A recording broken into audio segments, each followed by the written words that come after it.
विजय जी, मुझे ये बताइए कि हर बड़े सुधार का विरोध, विमुद्रीकरण हो, जीएसटी हो, 3 कृषि कानून हो, जितने भी बड़े सुधार करने की कोशिश की गई है, उस पर लोगों को भड़काने की कोशिशें हुई हैं। इसके अलावा कुछ उदाहरण मैं और देता हूँ। अनिल देशमुख, नवाब मलिक, इसके अलावा पार्थ चटर्जी, जो ममता बनर्जी के करीबी थे, उनके एक और करीबी, जिनके यहाँ बेहिसाब संपत्ति ईडी के द्वारा, दूसरी एजेंसियों के द्वारा जब्त की गई हैं, बरामद की गई हैं, इनकी गिरफ्तारियां हुई हैं और इस पर राजनीतिक बवाल किया जाता है कि साहब विरोध, मतलब बदले की भावना से ये सब किया जा रहा है। सोनिया गांधी, राहुल गांधी के साथ जब पूछताछ हुई थी, राहुल गांधी से 5 दिन और सोनिया गांधी से 3 दिन, तो भी दिल्ली की सड़कों पर हमने बवाल देखा था। इसके पीछे की मानसिकता क्या है? लोगों को भड़काने की चेष्टा क्यों की जाती है?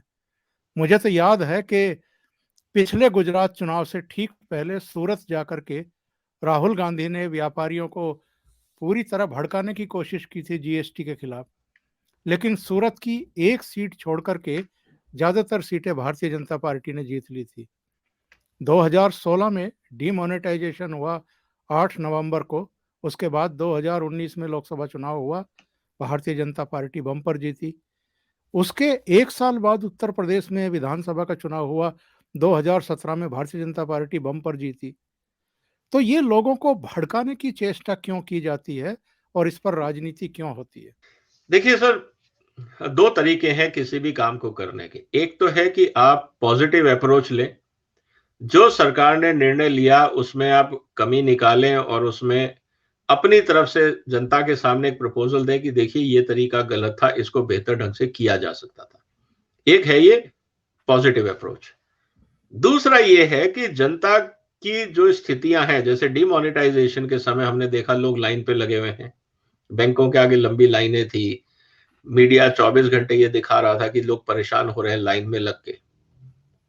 उस समय स्थिति को भुनाने की कोशिश राजनीतिक पार्टियों ने की और उसका उनको एक्सपेक्टेशन ये था कि जनता दुखी है, जनता हमारे साथ जुड़ेगी। लेकिन समस्या दो अलग लेवल पे है। जनता आपके साथ जुड़ेगी, लेकिन आपने अल्टरनेट प्लान तो नहीं बताया कि आप स्थिति से कैसे सुधारेंगे। क्योंकि जनता, अगर आप देखें, क्योंकि मैंने आपको कहा कि हम तो 7-7, 8-8 घंटे स्टूडियो में रहते थे और लाइव टेलीकास्ट, क्योंकि पत्रकार वहीं थे, जर्नलिस्ट वहीं थे, हम लोग उनसे पूछते थे कि आप जरा जनता से ये सवाल पूछिए, वो पूछिए, लाइव फीडबैक मिलता रहता था। फिर हमने दोपहर को एक प्रोग्राम शुरू किया था 3 से 4 कि आप सवाल करिए, हम आपको बताएंगे कि कैसे इसको मैनेज करना है और अगर आपकी समस्या गंभीर है तो हम टीवी के माध्यम से पॉलिसी मेकर्स तक बात पहुंचाने की कोशिश करेंगे कि इस गांव में इस जगह पे ये समस्या आ रही है। जैसे हमने किसानों की मंडियों की समस्या उठाई थी, हॉस्पिटल्स में दवाइयों की समस्या उठाई थी और भी कई मुद्दों पे उठाया था। और मुझे आज भी याद है कि उस समय ये एक सर्कुलर आया था कि आप पुरानी करेंसी पॉलिटिकल पार्टीज को चंदे के रूप में दे सकते हैं। आपको ध्यान होगा, ये 14 तारीख के आसपास की बात थी, 12-14 जी। के आसपास। तब मैंने करीब 1:30 बजे स्टूडियो से ये कहा था कि मैं अपनी बुजुर्ग बीमार मां के लिए दवाई नहीं खरीद सकता, लेकिन पॉलिटिकल पार्टी पुराने नोट से वोट खरीदना चाहते हैं। ये कौन सी मानसिकता है, ये कौन सी इंसानियत है। और मुझे याद है कि सेम डे रात को 8:30-9 बजे जेटली साहब का स्टेटमेंट आया था कि नहीं नहीं, वो नोटिफिकेशन ठीक नहीं है, हमने उसको विड्रॉ कर लिया है। तो ये प्रेशर था उस समय जनता का और सरकार सुनती थी। कहने का मतलब ये है कि उस समय जितने फीडबैक आए थे, जनता का अपना अनुभव भी था और जनता ये अक्सर लाइन में लगे हुए कहती थी कि चलो मोदी साहब सफाई तो कर रहे हैं, इस देश में कालाबाजारी बहुत है, हम उसके मोदी जी के साथ हैं, ठीक है, कष्ट है, कोई बात नहीं, राष्ट्र हित में हम लोग काम कर रहे हैं। और वहां से मुझे लगता है कि जो जनता ने मोदी साहब को साथ दिया, उन पे एक मॉरल ऑब्लिगेशन हो गया था एज ए प्राइम मिनिस्टर की जनता की हित की बात अब वो ज्यादा करें, क्योंकि इतने बड़े डिसीजन में जब जनता, पूरे देश की जनता परेशान थी, उसके बाद भी वो मोदी साहब का साथ दे रहे थे। ये एक बहुत बड़ा पॉलिटिकल ऑब्लिगेशन था प्रधानमंत्री के लिए। तो मुझे लगता है कि जनता अपना अनुभव भी देखती है, अपने विचार भी रखती है और पॉलिटिकल पार्टी को भी नापती है कि आप कह तो रहे हैं कि ये खराब है डिसीजन, लेकिन आप बता नहीं रहे कि सही क्या होना चाहिए था। ब्लैक मनी समाज से हटेगा कैसे, इसका जवाब कोई ऑपोजिशन नहीं दे रहा था। तो जनता को लगा कि ये सिर्फ एक पॉलिटिकल अपॉर्चुनिस्टिक बिहेवियर है कि लोग परेशान है तो उनको भड़काया जाए अपने राजनीतिक स्वार्थ के लिए।